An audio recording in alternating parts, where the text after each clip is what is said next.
занак хайрат кемтира гирифтамда. Чӣ ба? Чӣ ба худовандтара ҳама чӣ додагӣ, хушругӣ, ақлу фаросат, ҳурмати эҳтиром. Доим ба гапи маӣ. Бачам, келин чӣ хелай? Хизматота кардестай? Гапота гӯш мекуна охе? Учаҷон, кадом як коша таъриф кунам? Доим дар гап май, духтари нағза, ҳурмати эҳтиром мекунам. Раҳмат ки мадаи қадар зани нағз додем.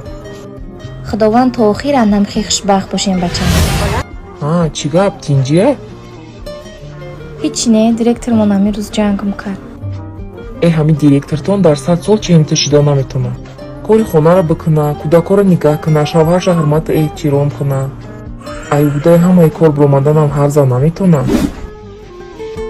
Авқоташон ба мазза будае мардак? Ба мазза, ине ки авқотои мепухтагӣ таида ба маззатара. Мада бисёртар авқотои мепухтагита маъқуле. Мардак, ҳамин мара доим таъриф мекунӣ, на? Таърифат мекунам, арзандаи. Ба таърифҳои мардак сазовор шидани кори осон нест. Не ки ту тонистӣ. Мардаки ҳақиқӣ ҳеҷ вақт камбудии занашро намекавад ва дигарро танқид намекунад. Ҳама вақт занаша таъриф мекунад. Баъд зиндагӣ мустаҳкам мешавад занаш.